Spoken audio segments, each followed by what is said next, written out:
Well, the weekend has just begun. So, today's episode, as you all know, TNA just had the recent pay per view Victory Road. Now, I was unable to do this on a Friday, so because I decided to focus on Choco Pro and not to mention the timing, I decided, why not? Let's do it for this episode. So, we're going to go through A through Z on this one. However, some interesting developments took place, of course, during the knockout divisions involving the TNA Knockouts World Championship. And of course, we have the X Division and, of course, the International Championship on the line. So we'll see how things will progress from there. Then, of course, we move on with Stardom. As you know, they return back to Korakuen Hall, featuring, of course, a double main event, featuring, of course, the Future Championship. Hina makes her eighth defense against Hanako. As you know, Hanako has been a very powerful entity so far. But the real question is, can Hina maintain the championship and live up to the same reputation as her sisters, as Hanan and Rina? Well, we'll have to see what happens there. And of course, we have a winner takes all match. Azumi puts the New Japan Strong Women's Championship on the line against her former friend and former teammate of Queen's Quest, Sayaka Mitani, who is the current World of Stardom champion. But the real question is, who's going to walk out as the double champion? So we'll see what happens. And then, of course, we move on with our last review, which is AEW Collision, featuring many matches. Kyle Fletcher decides to put his title on the line against a man who's been undefeated so far in AEW, and that is Hologram. So the real question is, what's going to happen there? And then, of course, we have Eddie Kingston teaming up with Hook to take on Big Bill and Brian Keith. We even have, of course, the Death Riders making multiple appearances. Of course, we have a trios match and a mixed tag team match. So a lot of things is going to take place on this one. And then, of course, as always, we'll wrap up our episode as usual with some news updates to give you guys updates on what's been happening in the world of wrestling, such as what events the promotions are thrown out, who's booked, what matches are set, including developments that are happening in the world of wrestling as we speak. So, let's get ready for another episode of Deleted Wrestle Zone.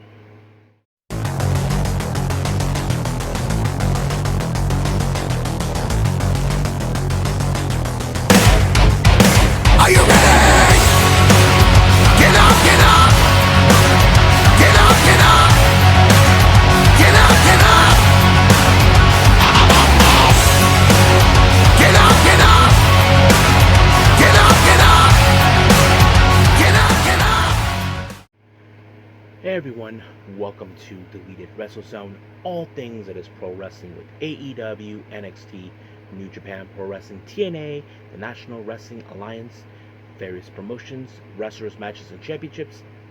I am your host, J-Rod here. So, if you are new to the channel, welcome.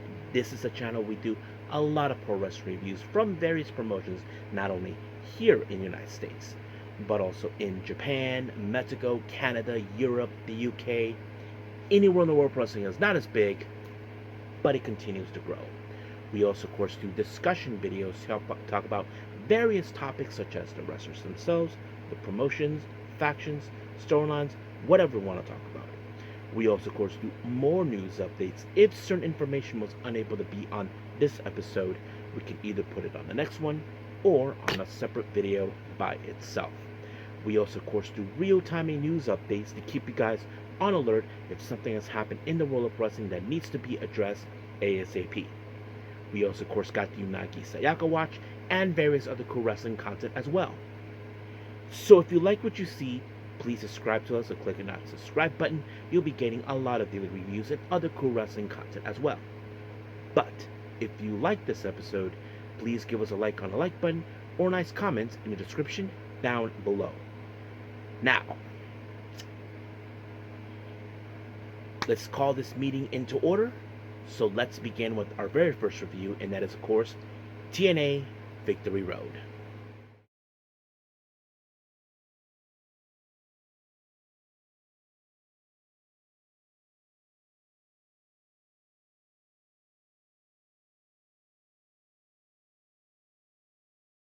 Alright, TNA Victory Road.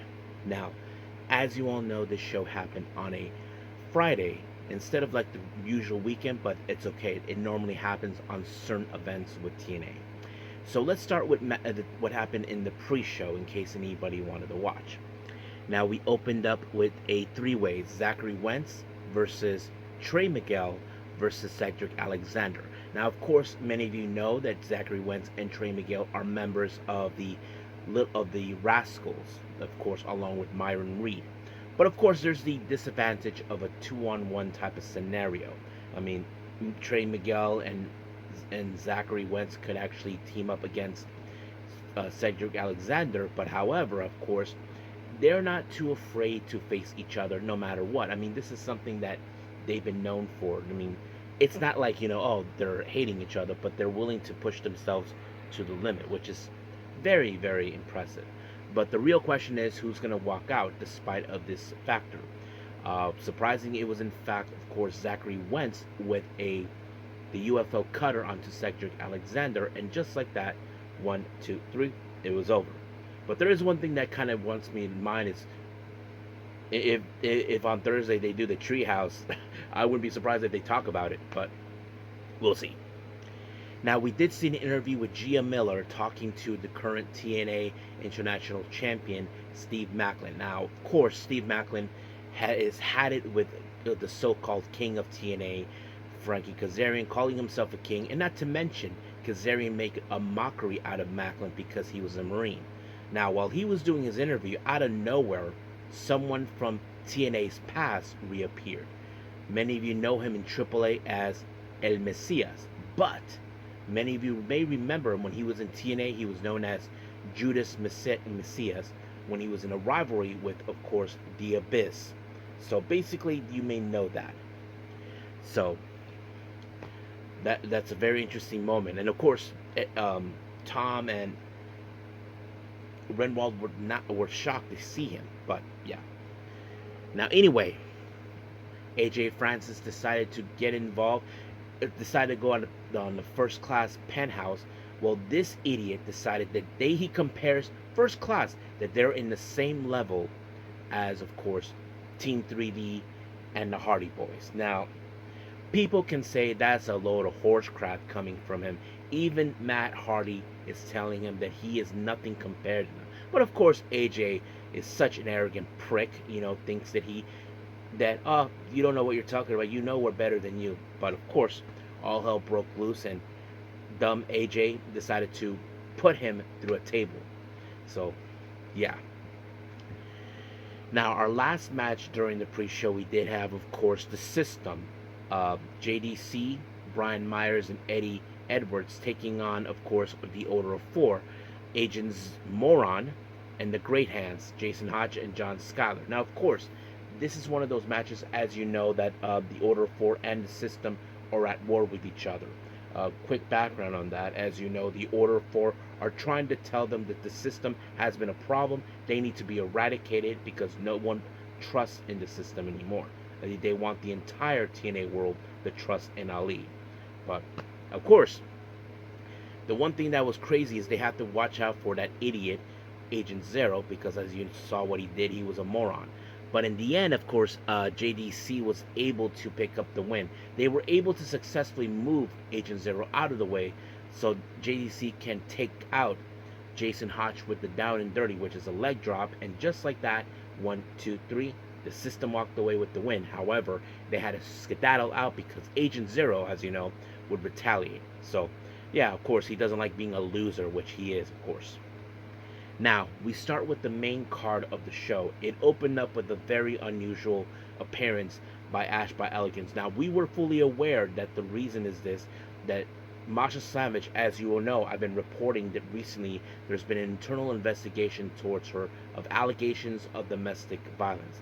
Now, that's not what we're going to talk about in a moment because we already talked about that recently in previous episodes. However, Ash by Elegance came out, of course, talking about how, this has been her home, everything that's been great for her. But the one thing that was sad is that she had to step away from in-ring competition. From what I'm hearing, that she is having some medical problems, I'm not sure. And she had to relinquish the belt, and she handed this belt over to Carlos Silva, the president of TNA. However, Santino Marella made some very interesting decision making that he had to do. Originally, we were supposed to have the TNA Knockout World Tag Team belts on the line. However, he did stated that these belts will now be defended on Thursday instead, because he decided to make room to crown a brand new TNA Knockouts World Champion. But it starts with a battle royale. Whoever walks away will, in fact, of course, will be getting that match later on. However, we did see, of course, the Inspiration, the Elegant Brands, Jody Threat, Danny Luna. Who else was in it? Kelani Jordan was in there from NXT, and a few others. So that practically what really took place. However, the match ended, of course, with the last two remaining was uh, Kelani Jordan and Lee Ying Lee. So that is something that was interesting. But however, it was later revealed that Indy Hartwell, who was supposed to be the special guest referee for the TNA Knockouts World Tag Team Belt Championship match, was going to be in it. But however, it was later decided they want her to be, of course, the referee for the crowning of the brand new TNA Knockouts World Champion. So that's exactly what she's going to do. Even she mentioned in an interview with Gia, she's going to call it down the middle, just like she said before. Now, our next match, we have the Meneth brothers, of course. Nick and his younger brother. He is Nick Meneth's brother. The end. Well, they face against Matt Cardona and the Hometown Man. Of course, we have seen how the Hometown Man and Matt Cardona have been very successful. And of course, the Meneth brothers being a bunch of whiny little babies, of course, as they've been. Well, they were trying to do whatever it takes to win, but luckily it was the Hometown Man who did it again by pinning Ryan Meneth, and just like that it was over. But however, the Meneth brothers decided to retaliate and remove the Hometown Man's mask to expose his face, but we did not see his face. But I'm sure the Hometown Man will get a bit of a retaliation over that. Now, our next match, we have Mike Santana taking on Ridge Holland. Now, many of you know this, that Mike Santana has his sights set on the TNA World Championship that's currently being held by Trick Williams of NXT. And as you know, Trick Williams sent his assassin, Ridge Holland, to take him out before they met in Bound for Glory. Now, of course, Ridge Holland was able to divert the spin to block on certain occasions, but it only took one shot for Mike Santana to apply that, and just like that, 1, 2, 3, it was over. But however, of course, out of nowhere, Trick Williams showed up to take out Mike Santana to make sure he does not make it to Bound for Glory. But of course, Mike Santana refuses to stay down, so we'll see what happens until then. Now, the problem we've been dealing with now is Matt Hardy. As you know, he was put through a table by that fatso AJ Francis, and of course, he wanted to be medically cleared, so he probably got it. Now, our next match, as you know, we've been watching the rivalry between both the System and the Order of Four. As you know, there's going to be a hardcore war match taking place in Bound for Glory between these two factions. The two, well, I don't know if you call it leader for Moose, but yes. So Moose faces against Mustafa Ali. Now, everybody in the System and the Order of Four left. But the one thing that was interesting is the belly dancers being outside the ring, just sitting there watching. And of course, Moose seems like he had everything under control until these belly dancers just showed up out of nowhere. And then, of course, Moose got distracted until he got low blowed by one of them. And then, of course, Mustafa Ali applied the 450 splash. And surprise, surprise, that snake, Mustafa Ali, decided to play dirty games to ensure he has no honor whatsoever. He thinks that what he's doing is for the greater good. No, he had Tasha Steelz as one of the belly dancers all masked up. I'm sure the System will retaliate for what just happened. So we'll see what happens until then. Now, our next match, as you know, Eric Young attacked Joe Hendry earlier in the entire event. Tried to ensure Joe Hendry doesn't make it, but he said his name and he just appeared. And of course, Eric Young tried to do whatever it takes to dismantle Joe Hendry, to cleanse TNA from whatever goes on side, but it failed miserably until, as you know, his former teammates, Judas Icarus and Travis Williams, who many of you may know them as Saint and Sinner, they showed up and helped Joe Hendry, and they did, because They stopped Eric Young from using a chair, but Joe Hendry used the chair in order when he applied the standing ovation onto Eric Young, and just like that, 1, 2, 3, Joe Hendry walked away with the win. So that's how things ended right there. Now, our next match, we have AJ Francis versus Matt Hardy, a tables match. So, of course, well, originally it was supposed to be a normal match, but Matt Hardy made it clear that he wanted to turn this into a tables match. Now, the rule is this: the person has to put his opponent into the table. So there was been tables broke, but not in the way you would have hoped. But it was Matt Hardy that was able to do that when he applied a leg drop onto him, and just like that, 1, 2, 3, delete, delete, delete. Yep, he deleted AJ Francis. Now, our next match is the crowning of a brand new TNA Knockouts World Champion. Of course, we have Li Ying Lee and Kalani Jordan of NXT, but the special guest referee is, of course, Indy Hartwell. She has been calling everything down the middle the entire time, in case anybody wants to clarify that. But yes, she did that. But however, the one thing that was really messed up was the fact that there was a moment where Kalani Jordan was attempting to apply the one of a kind, which is one of her moves, accidentally hits Indy Hartwell. Ling Ying Lee may have had this match won in the back, but if it wasn't for that move that Kalani Jordan accidentally applied onto Indy, none of that would have happened. But of course, Kalani Jordan tried again, and boom, she became the new TNA Knockouts World Champion. And once again, this title that belongs to TNA is in the hands of another outsider. And of course, you can tell from Carlos Silva, he looks dissatisfied, like they worked real hard to get this belt back. But now, of course, but Indy Hartwell decided to hand over the belt to her, like telling Carlos Silva, look, I know you're ashamed, but let me do it. It looks more like Indy Hartwell knows that now this next battle will be raised in her hands, knowing too well she has to bring this belt back.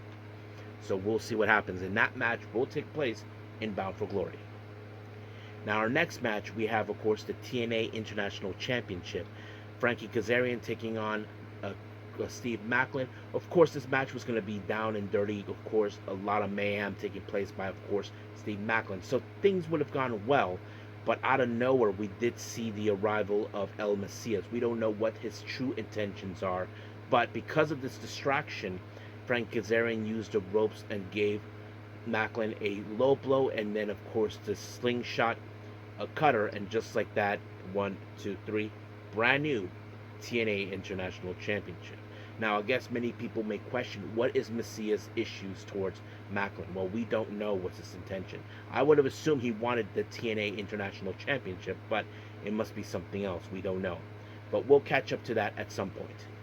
Now, our main event, we have the TNA X Division Championship on the line. Myron Reed faces against, of course, Leon Slater, and I thought this match was fantastic. I mean, as a guy who watched TNA back in the day when the 2000s, I was impressed by the X Division growing up, and I thought it was a fantastic match. I mean, you would have assumed that maybe Myron Reed would have obtained the belt somehow, but no, Leon Slater once again proved why he deserved to be there, why he earned his place to win this belt, and that's exactly what he did. He applied the Swanton 450, and just like that, 1, 2, 3, he won the belt. However, during the post-match, Santino Marella told him that he found an opponent for his X Division title, and it turned out to be the young OG from NXT.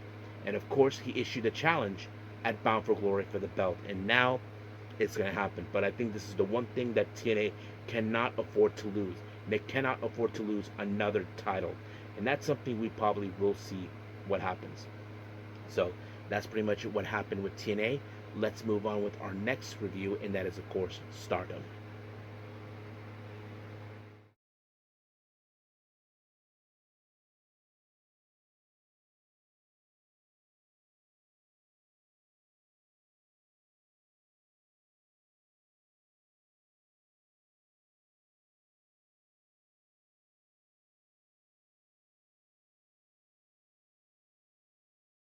Okay, Stardom. As you know, they returned back to Korakuen Hall for a big event. And of course, anybody who's curious, you can see this for free on YouTube. Instead, you've got the Stardom World on demand in case if that's the people you have. Now, they do have a pre-match, match for a pre-show in case anybody asks. We have, of course, Kyuki Furuzawa and Yuri Him. Obviously, this is one of those matches where the rookies have to show exactly what she made of. But I do have that distinct feeling just by watching this match that Yuri Him was going to have the better advantage due to the fact that she is already like ahead of Furuzawa in some capacity. She was able to pick up the win by applying what people were calling it an arm lock figure four neck hold. Basically, it's like a figure four, but instead of using the legs, you have like the arms and the legs to turn it into a figure four, which was very interesting submission move. I know that Mina Shirakawa has used a figure four. I don't know if it was something that Yuri Hem decided to use. We know that she's been close to Mina prior before she left, and I don't know. But it was a pretty impressive move, not gonna lie about that. But she picked up a good win. Not the best win, but a good win. Now we're jumping into the main card. We have a 6-woman tag match. We have Rianne of EXV, Sayaka Kurara of the Cosmic Angels, and then of course Rane Agami of God's Eye, which is an interesting combination because the team up is of course friends from Atlas Girls. Amongst them is the Cosmic Angels de facto leaders, Sayuri Anu and Natsupoi. They team up with their friend Tai Hamna, who many of you may know that she's going to be retiring next month. And that's a very interesting match. Now, one thing that was interesting is Kurara had to deal with Natsupoi in some ways because they had to tough her up to show her what's it like to be in the match. I mean, I know it's going to be frustrating for her dealing with it, but that's the part of the thing when you have to become a part of wrestling. But in the end, of course, it was Tai Hamna who picked up the win with the Maji Tai, which is a submission move. For many who don't know, Tai Hamna, if you guys ever seen her in Ice Ribbon, she was part of a faction known as Joint, which is of course based on people who are expert in martial arts and submission, that sort of thing. She was into that, and that pretty much played pretty well, and that's how she picked up the win. However, Rane Agami on the post match decided to challenge Tai Hamna into a match because she was fully aware that she's going to be retiring in October, and she said that she wants to have a singles match with her at New Blood, and of course, Tai Hamna accepted the challenge. Now, our next match, we have two people who knew each other back in the day in Atlas Girls. We're talking about Momo Kogo and Waka Tsukiyama. So many of you may know this. Here's the thing. Momo Kogo tried to make a beeline straight to Waka to try to pin her as soon as possible because I know Momo recently in the past has been aiming for the high-speed belt once before, but unsuccessful, and that kind of led to that. But however, Waka was the one who picked it up when she applied the Ashui suplex, which is the same move that she used onto Nanane Takahashi, and just like that, 1, 2, 3, it was over. It was like a bit of like maybe less than 7 minutes or so that she won, and I think she's using this as a way to hopefully gain momentum for her high-speed match that she wants to have. We know that she may have to defend her belt against Yuna Mizumori, but we'll see what happens until then. Our next match, we have the members of Hate, Momo Watanabe, Fukigen Death, and Konami taking on stars consistent of B. Priestley, Saya Ida, and Hanan. Now, of course, we all know the type of tactics when it comes to Hate.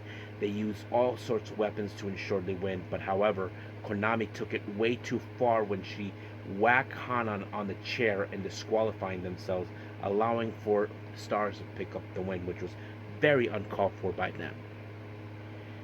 Now, we have an interesting three-way match involving, of course, how do I say this? 4 times. I think it's a 12 person. I don't know. A 4-on-4, like 4 people in each team in a three-way. Team number 1, we have the combined forces of the members of Cosmic Angels. Aya Sakura and Yuna Mizumori, they team up with FWC, Koguma and Azuki. They take on uh, Mi Vida Loca, consistent of Akira Kurigani, um, Isuki Aoki, Rina Yamashita, and Bozilla. And then, of course, we have Emma Maishima. She teams up with the members of Neo Genesis, consistent of Miyu Amasaki, Mei Sera, and Starlight Kid. So you probably think yourself there's going to be some crazy moments. Now, of course, we have Koguma, who's going to do the bear pose, which is something she's been known to do in the past. But I wasn't too sure where this was going to lead. And then, of course, it was the Cosmic Eight. No, it was, of course, Azuki that walked away with the win when she applied a senton onto Maishima. However, during the post-match, Azuki, as you all know, she has her sights set on challenging Koguma for the CML Japan Women's Championship. So that's pretty much it on the table that she wants to do. So we'll see when that will be announced. Now, our next match, we have the other members of Hate, consistent of Rina, Raka, and Natsuko Tora, taking on God's Eyes, consistent of Kyoka Kotatsu, Lady C, and Ami Sori. So, of course, we all know the type of tactics Hate will do. They will use weapons to cheat their way through. They almost succeeded if it wasn't for Raka, who brought in a chair, but thank God for Ami Sori, who stopped it in the nick of time thanks to the distraction by Momo Watanabe, and the ref did not see squat. It gave time for, of course, Lady C to apply a big boot to Natsuko Tora, and just like that, 1, 2, 3, it was over. However, I must make note here for all of you. Recently, Lady C took out Raka. As you all know, Raka and Natsuko Tora are the current Goddesses of Stardom Tag Team Champions. She pinned both of them. So what does that mean? Well, I mentioned this before. She could challenge for these belts, and that's exactly what she and Ami Sori did. The issue, the challenge. Now, of course, Natsuko Tora, she thinks that, they made a big mistake of challenging them. No, they made the right choice because they know they cannot see these guys running around pretending to think they run the whole place. And that's the whole thing, what they're trying to do. But we'll see what happens until then. Now, our next match, we have God's Eye members, Tomoka Inaba, and of course the leader herself, Shuri, taking on, of course, Sari and Kairo Ito. As you know, Ito is Sari's mentor, and that's one of the things that, of course, was going to be part of it. But, of course, Shuri, as you know, still has some unfinished business towards, of course, Sari, who, as you all know, recently, not too long ago, Sari defeated her for the IWGP Women's Championship. And, of course, that's exactly what happened. And, of course, Konami thinks she was revenging Shuri for everything that happened. I mean, Shuri probably wouldn't be okay with her calling this revenge. But in the end, it was, of course, Shuri with the Uranagi onto Inaba. And just like that, 1, 2, 3, it was over. And, of course, Shuri wants to challenge for another belt. So she mentioned this right off the bat. So sooner or later, it's going to happen. It's not going to be that soon, but it's going to happen soon. We just don't know when or where. Now, our next match, this is part of our double main event, the Future of Stardom Championship. Many of you who may know this belt, or those who don't, this belt is for the wrestlers who are, in fact, either below the ages of 21, or if you have a 3-year learning experience. We have Hanako making another attempt for this belt. She has challenged this belt before, but came up short. Now, against all 3 sisters, she couldn't defeat Hanan for this belt. She couldn't defeat Rina, and now she faces Hina. Hina, as you know, this is going to be her 8th defense so far. But, of course, Hanako has shown her significantly growth. And, of course, she was able to defeat Hina when she applied the JP coaster. And just like that, 1, 2, 3, it was over and she won the match. However, of course, Hanako made the declaration that she defeated her for the belt. And Hina, of course, knows too well that her journey is over. I'm sure she's disappointed that she couldn't live up to the reputation like her sisters. Her sister Hanan was the first one to break the record, then Hina. I'm pretty sure maybe Hina would have thought she would have break the record. However, there was a new challenger that was made, and that is, of course, someone from Hanako's past, and that is Aya Sakura, who became her rival. Now, initially, we do know that Aya Sakura and Saya Kurawa are challenging for the New Blood tag team belts at a New Blood event. Now that's something separate, but this thing is of course something personal for Aya Sakura. Now some of you may question what is so personal about them. I'm sure that Aya Sakura was not too pleased with her for siding with Waka because she called her annoying. And of course Hanako at first agreed with her, but however, the situation has been now changed. It seems that their match is going to take place in China at the historic crossover. And this is something that I'm sure many fans are like, maybe like, why? Why would they want this match there? I don't know. But we'll see what happens. Now our main event is the winner takes all match, the New Japan Strong Women's Championship versus the World of Stardom Championship. Azumi versus Saya Kamitani, two former teammates from Queen's Quest, now opposite each other once again. Azumi representing Neo Genesis, Saya Kamitani representing, of course, Hate. In fact, this is something very unique. As you know, Saya Kamitani believes that she's going to elevate Stardom with darkness, and that's exactly what she intends to do. And of course, there have been a lot of back and forth between them, but in the end, Kamitani was able to overcome her by applying the Star Crusher, and now she's a double champion. But of course, Azumi, as you know, she could not let this one slide. She said that she'll stop her one way or the other, and of course, Kamitani told her she welcomed her to try.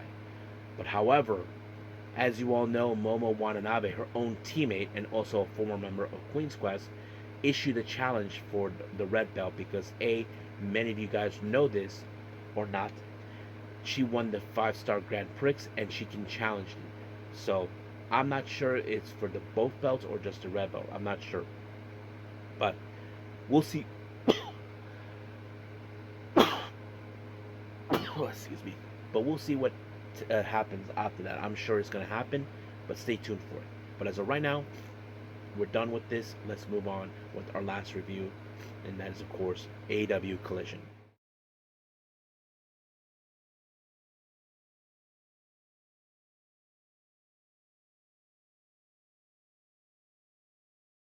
Okay, last review, AEW Collision. Now, you know when it comes to Collision, they do these things where they talk about their upcoming matches. Well, amongst them, of course, something was happening with Hologram. As you know, we've been seeing that systematic thing involving Clone. But while that was happening, Hologram was attacked by Kyle Fletcher. Of course, Kyle Fletcher, as you know, later on did mention that he called this little fortune accident, that, he thinks he's afraid of him. Hogwash, Kyle Fletcher. Adam Cole was right about you. You are afraid of Hologram. And that's the problem. You're afraid of him. So, later on, it was decided who was going to face him, and that was Commander. But we'll get to that. Now, our first match, we have the Death Riders, consisting of Claudio Castagnoli, Daniel Garcia, and John Moxley, taking on Matt Menard, and of course, the Paragon, Kyle Fletcher, and Roderick Strong. As you all know, all three of these men have their disdain, disapproval, and disappointment towards Daniel Garcia ever since he joined the Death Riders. And of course, Garcia refuses to acknowledge Matt Menard. He refuses to face him. And of course, the more he tried to face him, the more he refuses to acknowledge him. But however, Matt Menard was taken out by Daniel Garcia by the same kind of move that he applied to Shibata, and just like that, 1, 2, 3, it was over.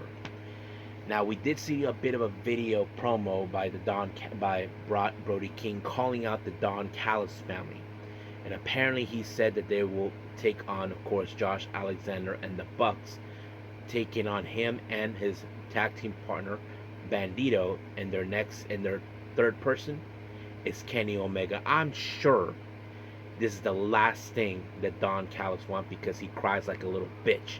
That's exactly what happens. So we'll see where it goes. Now, the Death Riders, as you know, remain on the ring side because there was a mixed tag team match. Wheeler Yuta, of course, the little crybaby, and of course Marina Shafir taking on Rachel Ellering and Rosario Grillo. But I can skip ahead, as you know, because it seems like a squash match. It was the Death Riders, most specifically Marina Shafir with Mother's Milk onto Rachel Ellering, and just like that, it was over. However, of course, Wheeler Yuta decided to cry like a little bitch because he cannot believe that Chris Statlander would betray him. And then, of course, he had the audacity to say, it was me who helped you win that title. Oh, please, no.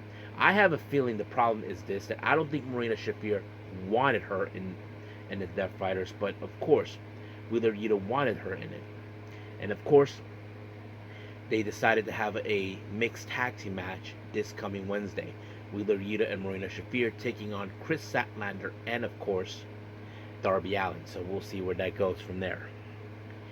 Now, we did see a video promo from Hangman Adam Page and, of course, the Ops talking about the Death Riders. As you all know, Hangman Adam Page thought the Death Riders might have learned their lesson, but it did not do any good, even though he stood by the Ops like the Ops stood for him. So they decided to take matters in their own hands and get rid of them. Now, we did see a somewhat of a reunion between Max Caster and Anthony Bowens, formerly known as The Acclaim, taking on Swirl, more specifically Lee Johnson and Blake Christian. You ask yourselves, can Anthony Bowens and Max Caster coexist? Well, there were moments that they couldn't, but Anthony Bowens tried to walk away, but Jerry Lynn decided, oh hell no, you're going back. So he tried to convince them. They were able, even though for some reason, somehow, Max Caster and Anthony Bowens survived when, of course, Lee Johnson gave a whack to the face to Johnson. And, of course, Max Caster picked up the win. But, of course, people were expecting to see the scissors. But it seems Anthony Bowens was like, oh, hell no, I'm not doing that again. Now, Kip Sabian, as you know, is once again is complaining about Luchasaurus, but Nick Wayne told, look, we're done with them, okay? We get your point. So, what's the matter now? So, now Nick Wayne has his sights set on Christian Cage.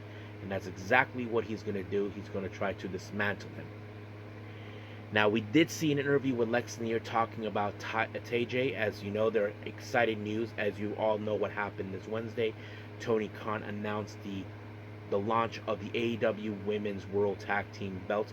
This is something that TJ, I know many people would have said, if there was a Women's Tag Team Championship, they would be one amongst them that could be the potential competitors. Even they mentioned that this is something they've been looking for. I mean, they have been a very stable team. I mean, if you ever heard the story about these two ladies, Ty Mello and Anna Jay, how they became good friends, they were paired up because they were blondes, if you guys know. And this is something I'm sure they will be amongst those that would definitely be part of that. So we'll see where that goes from there. Now, our next match, we have the Outrunners teaming up with Dalton Castle, taking on KM, Corey Sparks, and Compok Paul. This match, you probably can tell, is another squash match. This ended with, of course, Dalton Castle applying the bangarang onto, of course, KM. And just like that, 1, 2, 3, it was over. Our next match is for the TNT Championship in an open challenge, and the person who challenges is, of course, Hologram's buddy Commander. As you know, Kyle Fletcher attacked him, and I have to say the match was fantastic, not gonna lie. I mean, it was very impressive. I mean, you would have assumed that both Fletcher and Commander did everything humanly possible to take each other out, but in the end, Fletcher applied, of course, a brain buster and took him out. And of course, like I said, Kyle Fletcher mentioned that he thinks the Hologram was afraid of him. Bullshit.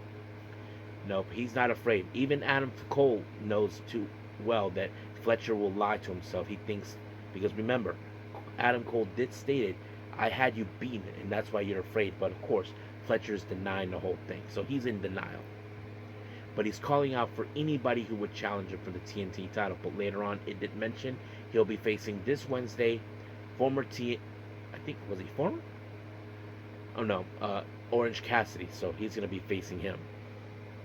Now, our next match, we have Brian Keith versus Brian Keith and Big Bill taking on Hook and Eddie Kingston. But later, Hook did stated that this match is now a tornado tag, so that means anything goes, no tag.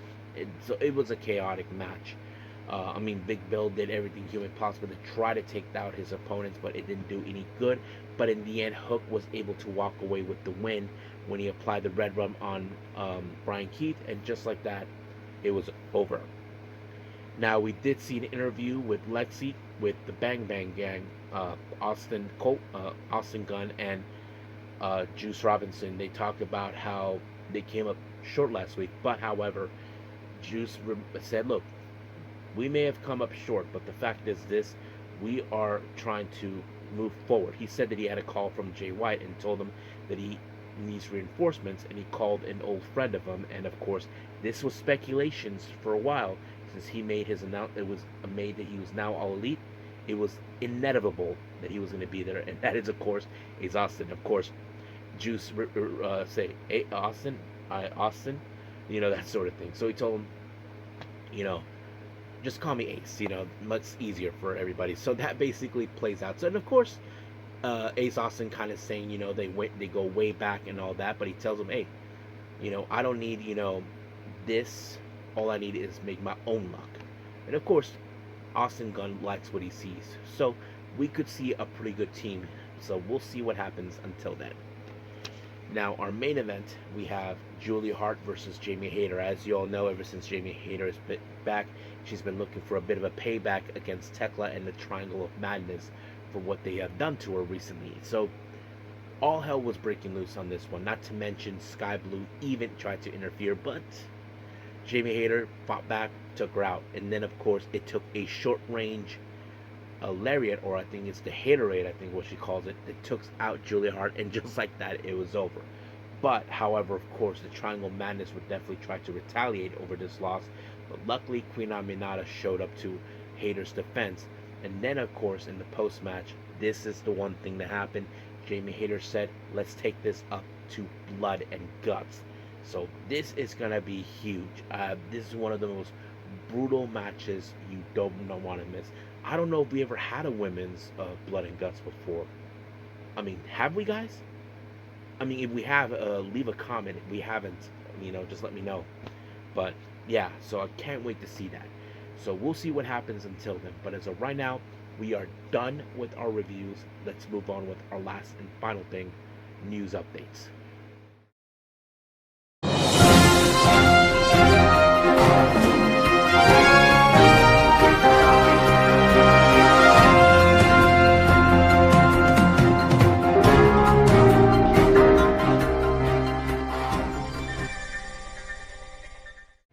Okay, so welcome to our news updates. So let's begin with upcoming events. Let's start with GCW updates. 2 events have been mentioned for the month of October and November. As you know, in October, they'll be making the return back to the Atlantic City for a 2-day event, Fight Club. Now, they did mention that a match has been announced, Drew Parker versus Emerson Jane. So that's going to happen on night 1, which is the 11th of October. And then a month later, they will be making their way to Hartford, Connecticut for You Wouldn't Understand on the 7th of November. And it was mentioned we have Bear Bronson versus Ciclope. So that's going to be one heck of a match. Now, we do have some updates with Stardom, beginning with New Blood. The card has been mentioned, and this event will take place on October 4th. So we're not that far off from that. We have, of course, a very interesting matchup.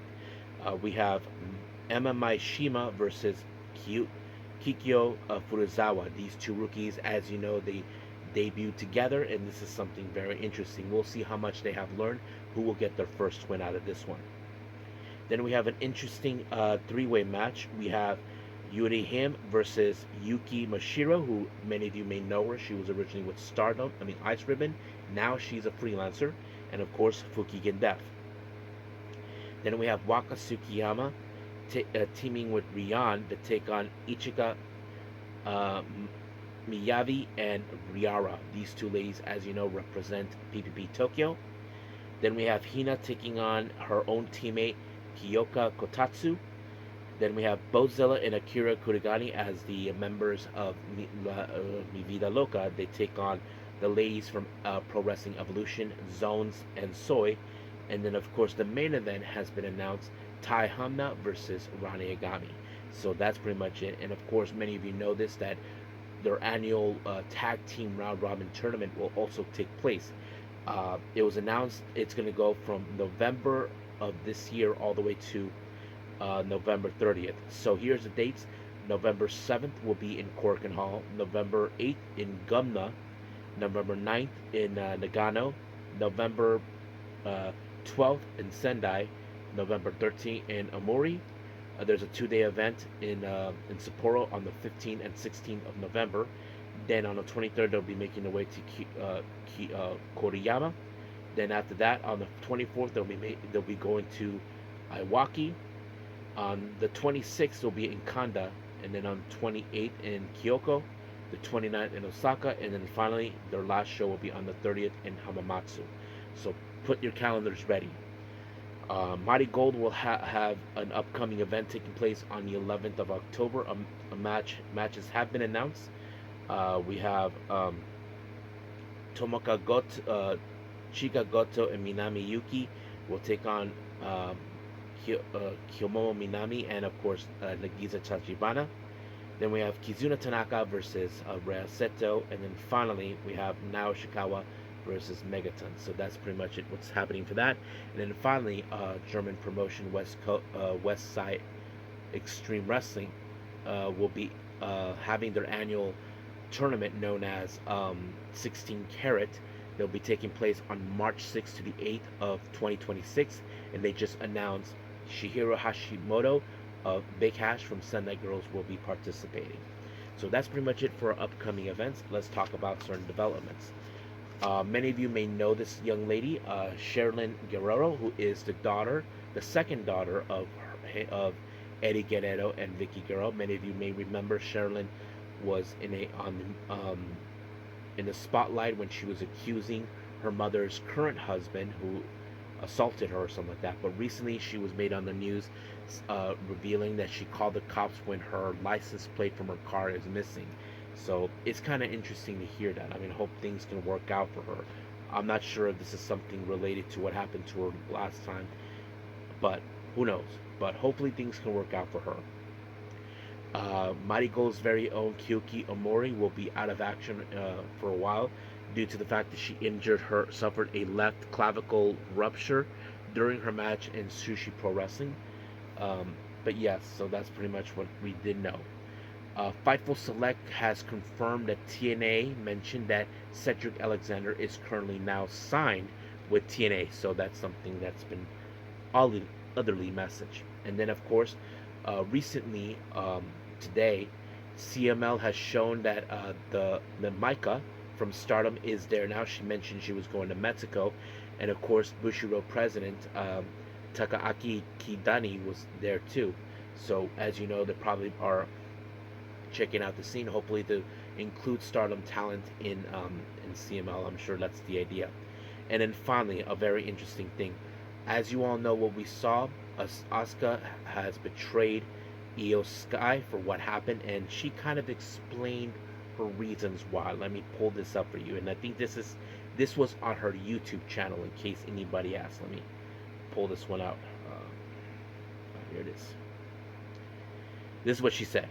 I told you a million times, stay awake from snakes like Rhea Ripley, but you are a complete dummy.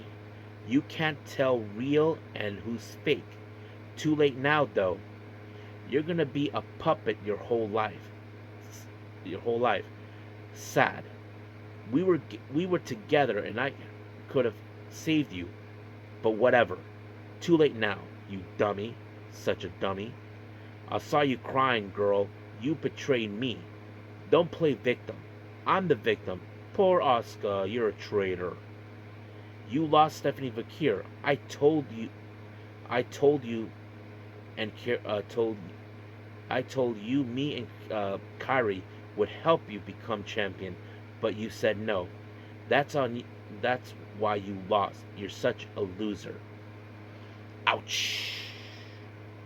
So yeah, I don't know what's Asuka's angle on this one, so we'll see. I'm sure IYO SKY would definitely get retaliation for what happened, but we'll just have to wait and see. But as of right now, we are done with our updates and everything else, so let's just call it a day. Well, I hope everybody enjoys this episode. Coming up, as you probably know, NXT No Mercy has happened, so much like what happened with TNA Victory Road, I may do that.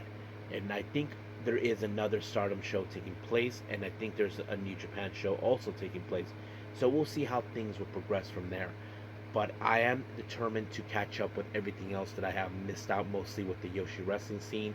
So bear with me on that, boys and girls. So as of right now, we'll say this, and until then, I will see you guys in the next DWZ time, same DWZ channel. I must bid all of you adieu. So, goodbye, and have a nice day. Bang.